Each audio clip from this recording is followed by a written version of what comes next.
Going up, it's just, you're constantly wondering if you're going too hard and if you're going to die. So, like they say, it's an ultimate mental battle. Is that what keeps bringing you back year after year, the ultimate mental battle? Yeah, I don't care what racers show up, even if somebody shows up better than me, This is a test against yourself. Everybody that's out here is doing it, and everybody's testing themselves, and it's great. It's called America's Ultimate Challenge. Each year, over 2,500 runners flock to Manitou Springs to challenge themselves against the mountain known as Pikes Peak. This year, runners from 46 different states and 8 foreign countries have come. They all start here and make their way towards the clouds.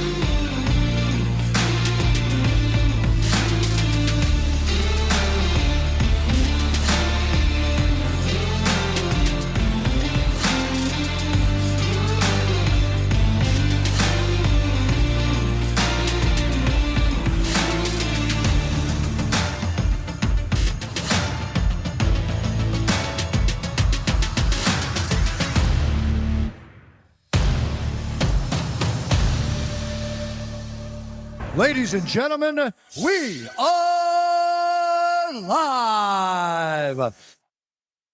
Brian Whitfield, welcome back to the Steep Stuff Podcast. How's it going, my friend? Good, James. Good to be back. Oh, man, it's good to chat with you, buddy. We haven't caught up since Broken Arrow, so it's good to hear you're happy, you're healthy, you're doing your thing, and we got Pikes Peak right around the corner, man. You excited to come back and race this race? Since 2023 you haven't been back? Yeah, I did it 22 and 23, and then it's been a year off, so I'm excited to come back. Last year I was spectating on Ruxton Avenue drinking a coffee. I think I was with you. Yeah. Yeah. So it's good to be back, and I'll actually be on the starting line this year, so I'm excited. Oh, man. Dude, I love it. I love it. You've made some big changes over the last few months. You recently relocated out to the Gunnison Valley. I feel like it's just such a special place for athletes, and so much talent has lived in that valley or continues to live in that valley. How's been the move for you? How's that going? It was a busy summer. Yeah, we huge life transition, changed jobs. We moved. We packed everything we owned up in a U-Haul and drove it like 4 hours west into the mountains. And I've made that move before. When I left high school, I kind of made a similar move and, came to Gunnison for college. But after college, we were gone. We were out of the Gunnison Valley for 5 years. So to come back really does feel like a homecoming, and it really does feel like the right place to be for us. It's home. It's pretty nice place to be up here. And it's not for everyone though. You got those really harsh winters, and it's not all sunshine and rainbows, but for us, it's perfect. So, are you enjoying more? Because Colorado Springs is relatively a metro area, more or less. Are you enjoying more just the small town vibe? I know Gunnison and the surrounding areas, it's tiny, it's nice, it's a small town life. Yeah, it's definitely a rural community. On paper, it's classified as a rural community. It's a slower pace of life, right? There's, you could probably count on one hand the amount of lights in town here, traffic lights, which is, I think it's sweet. It's definitely a tourist community, and we get a lot of people coming in and out. And the nice seasons like summer and winter, you got your skiing, and then in the summer, it's just epic fly fishing and mountain biking and trails and wildflowers, and it's a total mecca. But in the shoulder season, like we're coming into here, right after fall, after the leaves drop, really, and then in the spring again, it's pretty quiet, and it's just it's just you and the locals. So it's a sweet little. It's just a change of pace. There's no major highway. The biggest highway that comes through here is one lane out and one lane in. It's pretty small, Highway 50 there. And I love it. I just love it just because of the time I spent here as a college kid, but then also just like now, like after living in the big city or the big city of Colorado Springs, it's sort of like, I'm a small town guy. I'm, I yeah. love it. I'm glad you're happy, man. I'm glad it seems like a good fit. I could see the smile on your face, and that makes me happy. How well, dude, the access is going to be crazy for you because you could get, the Elks are in the north, and you've got the San Juans just to the south. Like, what have you been playing more in, the Elks or the San Juans? More in the San Juans just for the, I would say that some of the specific slopes and everything are kind of more lined up for Pikes, just specific training. But the Elks, as soon as you kind of top out, the higher you go, it gets a little rocky, more of like a talus field up top and more kind of scree. Um, the San Juans stay pretty rock like free up top. It's sort of like a trail all the way to the summit, um, depending on where you go, obviously. But yeah, and the West Elks are great, but got to have a special place for the San Juans. Yeah, that's amazing. The access is so good there. Lake City's not too far. Like, it's hard to beat, man. It's a beautiful special area. I got to stop singing its praises too much. I don't want. Well, come join us. I Yeah. mean, if you want, it's got its ups and downs, right? There's a huge housing crisis here. Everything's super expensive and not a lot of availability. There's very limited permits even for new developments and stuff like that with the city. So there's a ton of limitations for growth, which is like, That's actually it's really gonna nice. stay small. So it's sort of for me, it's like get in quick and kind of stake your claim. But yeah. I think my next move is Wyoming. I love Wyoming. Mm. Totally in love with the Idaho area. I don't know. It's a cool spot.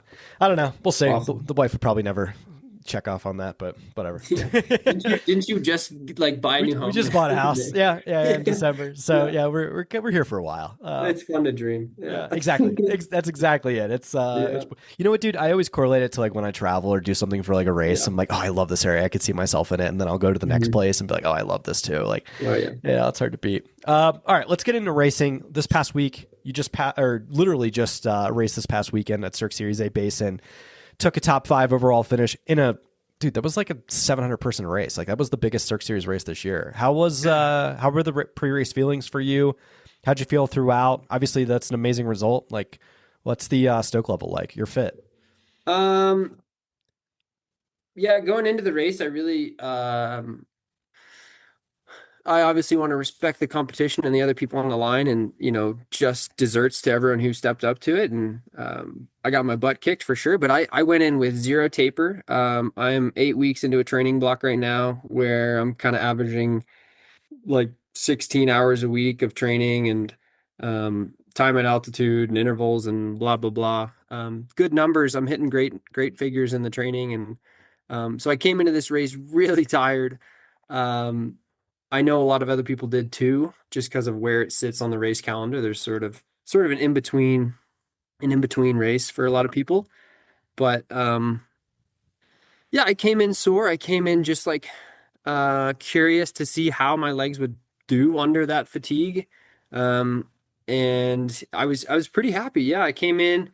Um, Last year I did this race as well, and I went out really hot, kind of tried to stay with that front group and then faded back in the second and third miles and then closed again eventually, landing me sixth last year or seventh last year, um, which I was happy with. But this year I actually chilled back further in the start. I was probably in 10th or 12th place after the first mile, which was intentional. I just kind of wanted to see where the legs were at and kind of wind up to it. And then as we got towards the single track and up off the service road, I just sort of kept cranking away and the lungs were feeling good. The shoulders and, hips and knee drive, everything was popping off nicely. And, yeah, I just kind of kept picking off people in the field. Um, I think I worked towards the top and maybe fifth position, which was pretty good. And then on the downhill, I had Grant Cooligan and Morgan Elliott kind of chomping at my heels. Grant got around me, um, and I just wasn't super interested in pushing hard on the downhill. I think I could have taken more risky turns, but he beat me honestly for sure, and then held Morgan off behind me, but finished the race with a good hard uphill effort and a safe return home with no injuries or damage from the downhill. I think that this close to Pikes, which is sort of the A goal, I just really wanted to have that high intensity effort, see some competition, and then make sure the downhill was just, safe travels. No real interest for me to push on the downhill. Even though it's a race, it's just sort of like I'm being selective with my effort. So I think it's smart, very smart. And you felt, I mean, given the result, you felt pretty good above, most 99.9% of the races around above tree line. So altitude wise, you felt pretty good up there. I feel like it's always a good stimulus for that Pikes. And I know Joe has been notorious in the past for racing Cirque Series A Basin a few weeks out from Pikes. Like, it seems like a lot of athletes seem to do the same thing. So all things a go then for Pikes. Then the excitement is high. yeah, things are good. I got a little bit of a tight back. Just my left back, is kind of tight. I think that's could be due to a lot of things. I would probably most likely point towards fatigue and training and just the volume I'm doing. But yeah, we're trying to get that loosened up. I've got some work with the physio soon and a massage coming up before race day. And then, yeah, all systems go. I've spent a lot of time above tree line, a lot of time at altitude. Um, the fortunate thing about living where I do is I can drive up super high. I can drive up to 12,000 feet and get, um, you know, relatively flat land where I can do intervals. I can do hill repeats. I can do um, a lot of intensity at altitude in a controlled environment where, I don't have an altitude tent, but I can sort of drive to one, if you will. So, Dude, I love it. I love it. All right, so I'm not going to hide the storyline here. I'm going to put you as the odds-on favorite for this one. Your best time on this is 2:14:55 in 2023, where you ran 8th place, which outside of your Broken Arrow result, which was another insane result, like you cranked that out of the park. I think it's one of your best. I don't know if you would agree with me. Like that's the most competitive race still to this day, top 3 ever assembled on American soil. What do you think it's going to take for you to either replicate a performance like that? I would assume you're probably in better shape this time around because it's been a few years. You've obviously improved in a lot of things. You're a more well-rounded athlete. Where do you think mentally, obviously it's a hard kind of pin this because of weather, altitude, there's all these different things, but what kind of shape do you think you're in going into this? obviously I'd love to better my time, right? Like I'd love to take that 2:14 down a bit. I think it's a fair time on the course. Like I think that's not something to shy away from.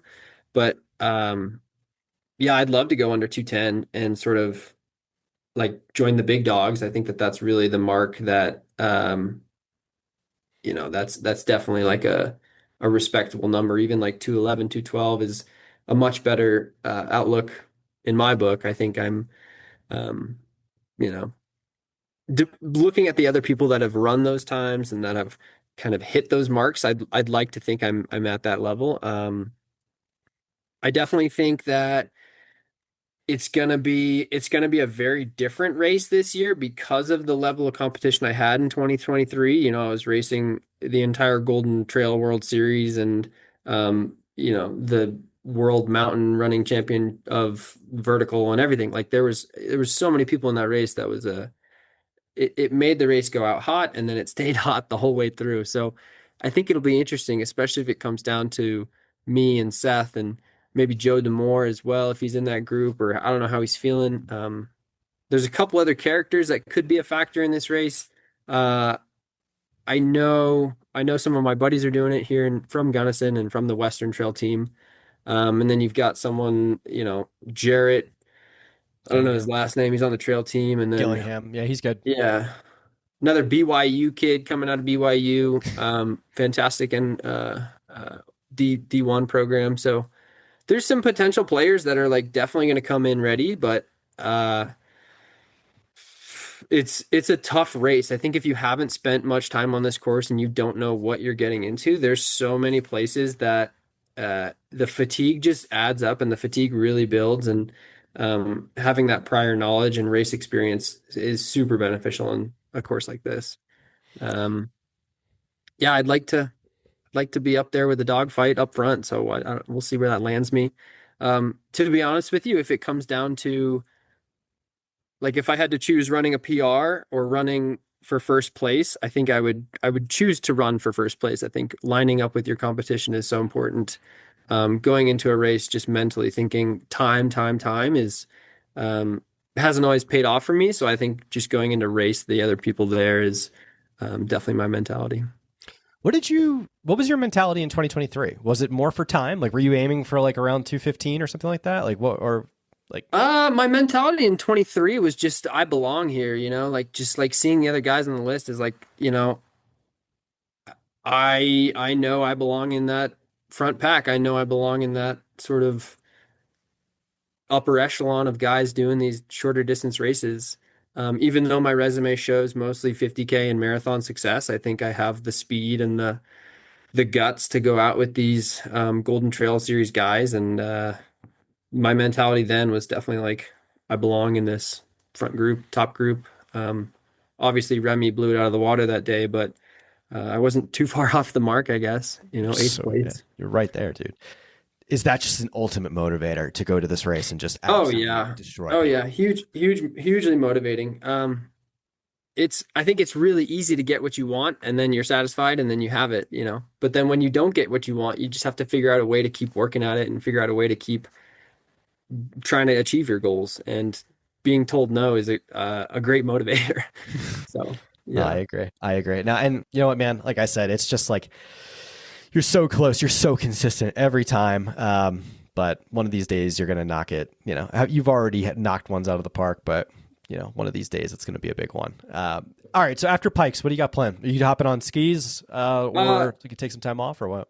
I have two races after Pikes Peak. I'll go fly out to California and do the Kodiak 50K. Nice.